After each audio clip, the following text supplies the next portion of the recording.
Hello everyone, welcome to my UPSC MPPSC Madhya Pradesh assistant professor का 17 नवंबर को जिनका एग्जाम है। आप उम्मीद है अपनी तैयारी अच्छे से कर रहे होंगे।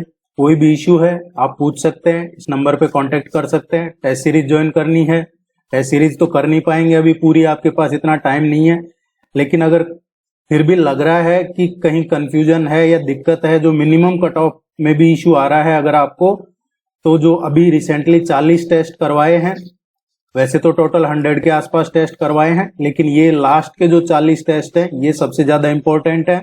आप इन टेस्ट का पीडीएफ अवेलेबल है, वो जरूर पढ़ लीजिएगा ताकि कम से कम आपका मिनिमम कट ऑफ तो क्लियर हो सके।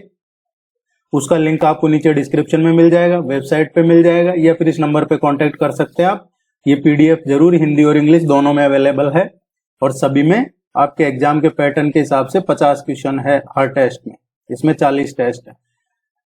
मॉडल टेस्ट पेपर है कि लगभग ये मान के चल रहे हैं कि इस टॉपिक से इस तरीके का क्वेश्चन आने के पूरे चांसेज हैं। वही क्वेश्चन आपके सामने यहाँ करवा रहे हैं, और आपके एग्जाम तक अगले एक वीक में ये आपको करवाए जाएंगे। आपका सपोर्ट मिलेगा इसकी उम्मीद है। वीडियो को लाइक करना, चैनल को सब्सक्राइब कीजिएगा। Thank you. निम्नलिखित में से कौन सा हार्डवेयर नहीं है? इनमें से कौन सा हार्डवेयर नहीं है? सॉफ्टवेयर कौन सा है, हार्डवेयर कौन सा है? एक क्वेश्चन इसका पूछा जाएगा आपके एग्जाम में। इनमें से हार्डवेयर नहीं है। देखिए हार्डवेयर कौन सा होता है? मदरबोर्ड है, हार्डवेयर होता है। या फिर बात करें जो मेमोरी डिवाइस होती है, मेमोरी डिवाइसेज, वो भी हार्डवेयर होता है। प्रिंटर है, हार्डवेयर होता है। मॉनिटर है, वो भी हार्डवेयर होता है। सीपीयू है, सेंट्रल प्रोसेसिंग यूनिट, वो भी हार्डवेयर होता है। कीबोर्ड है, ये भी हार्डवेयर होता है। माइक्रोसॉफ्ट विंडोज है, ये हार्डवेयर नहीं है, ये सॉफ्टवेयर होता है। तो इसका जो करेक्ट आंसर आएगा बी आएगा। 1 गीगाबाइट में कितने बाइट होते हैं? 1 गीगाबाइट की बात हो रही है, और इसमें कितने बाइट होते हैं ये हमसे पूछा गया है। तो एक क्वेश्चन इसका भी पूछा जाएगा, आप ये मान के चलिए। 8 बिट में होता है 1 बाइट। 8 बिट में 1 बाइट होता है। 1024 बाइट में 1024 बाइट में 1 किलोबाइट होता है। 1 KB ये 1024 बाइट के बराबर होता है। और 1024 किलोबाइट केबी में कितना होता है? 1 MB होता है। और 1024 MB में ये होता है 1 GB, 1 गीगाबाइट। और यही पूछा हमसे कि 1 गीगाबाइट में कितने बाइट होते हैं। तो 1 गीगाबाइट में कितने बाइट होते हैं ये आप यहां से निकाल लीजिए। इसका अगर आप हिसाब लगाते हैं, कैलकुलेट करते हैं, तो आपको 1024 मल्टीप्लाई बाय दिस, तो यहां जाके आपको बाइट निकल जाता है। इसका जो करेक्ट आंसर आएगा सी, इसका करेक्ट आंसर आएगा। इसी तरीके से आप जो भी पूरी लिस्ट है और इस पे जो टेस्ट करवाए हैं चैनल पे अवेलेबल, आप जरूर देखिएगा उनको। डिटेल में करवाया हुआ है पूरा, निबल से लेकर येटा जेटा बाइट तक। आर्टिफिशियल इंटेलिजेंस AI के क्षेत्रों का सामान्य से विशिष्ट तक का, सामान्य से और विशिष्ट तक का सही क्रम क्या है? देखिए आर्टिफिशियल इंटेलिजेंस में क्या है, मशीन लर्निंग दे रखा है, इसमें डीप लर्निंग और जेनरेटिव AI दे रखा है। मशीन लर्निंग की बात करें तो ये आर्टिफिशियल इंटेलिजेंस का एक सब फील्ड है, एक उप क्षेत्र जिसे कहते हैं। और ये कंप्यूटर का जो डेटा होता है उसके बेस पे ये खुद स्वयं सीखने और सुधारने के लिए सिखाया जाता है, मशीन लर्निंग। डीप लर्निंग की बात करें तो ये मशीन लर्निंग का एक सब फील्ड होता है। मशीन लर्निंग है ये आर्टिफिशियल इंटेलिजेंस का होता है, लेकिन डीप लर्निंग मशीन लर्निंग का सब एरिया है, जो आर्टिफिशियल न्यूरल नेटवर्क है उसका यूज करता है। जबकि जो जेनरेटिव AI है ये AI का ही एक सब फील्ड है, जो कोई भी नया डेटा होता है, जैसे कोई टेक्स्ट है, इमेज है, ऑडियो है, उसको बनाने के लिए मशीन लर्निंग का यूज करता है ये। तो इससे आप समझ सकते हैं कि जो सही इसका क्रम होगा ये क्या होगा? सही क्रम होगा इसका मशीन लर्निंग, उसके बाद में ये डीप लर्न करता है, और उसके बाद में AI जेनरेटिव। ये इसका सही क्रम होगा, बी इसका करेक्ट आंसर होगा। निम्नलिखित में से कौन सा साइबर अपराध नहीं है? साइबर अपराध, इसका भी क्वेश्चन पूछा जाता है आजकल एग्जाम में। इनमें से जो साइबर अपराध नहीं है, फिशिंग ये एक साइबर क्राइम है, साइबर स्टैगिंग ये भी साइबर अपराध है, और किसी का आइडेंटिफिकेशन चोरी करना, मिसयूज करना उनको, वो भी साइबर क्राइम में आता है। ऑनलाइन चैटिंग वगैरह करते हैं आप किसी से, वो साइबर क्राइम में नहीं आता है।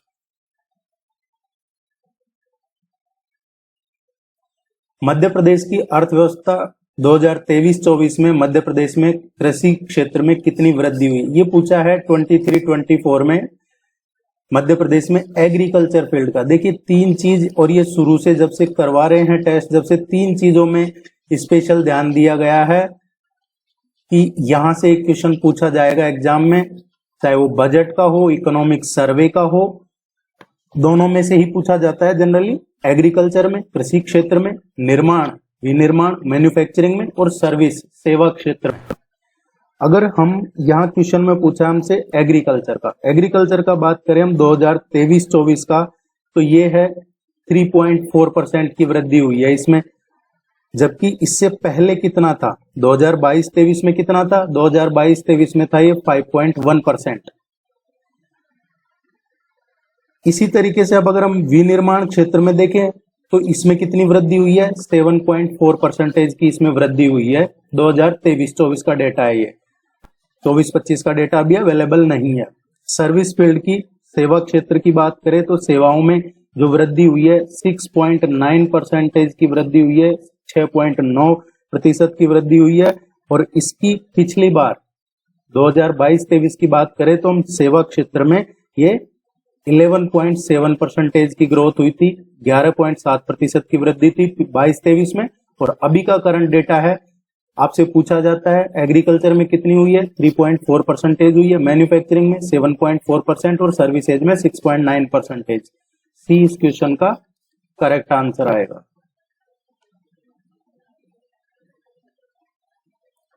देखिए आप इसको वीडियो को लाइक कीजिएगा, चैनल को सब्सक्राइब कीजिएगा, ये बार बार रिक्वेस्ट रहती है। और ये इसलिए कहा जा रहा है आपको क्योंकि 54% लोग ऐसे हैं जिन्होंने चैनल को सब्सक्राइब नहीं कर रखा लेकिन वीडियोस देख रहे हैं।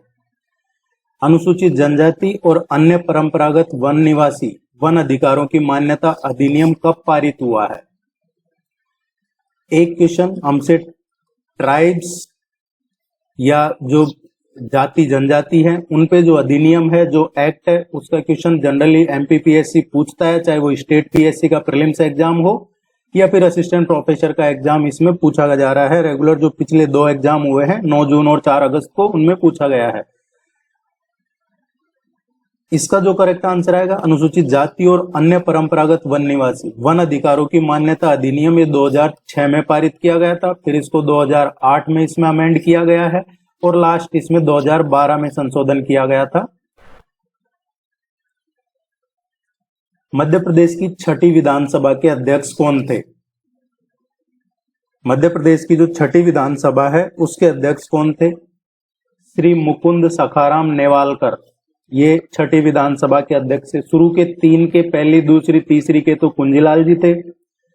उसके बाद में 4थी विधानसभा है, 4थी के काशी प्रसाद थे, काशी प्रसाद पांडे। उसके बाद में जो 5वीं है, 5th के ये थे, 4th के ये थे। और गुलशेर अहमद की बात करें तो गुलशेर अहमद है ये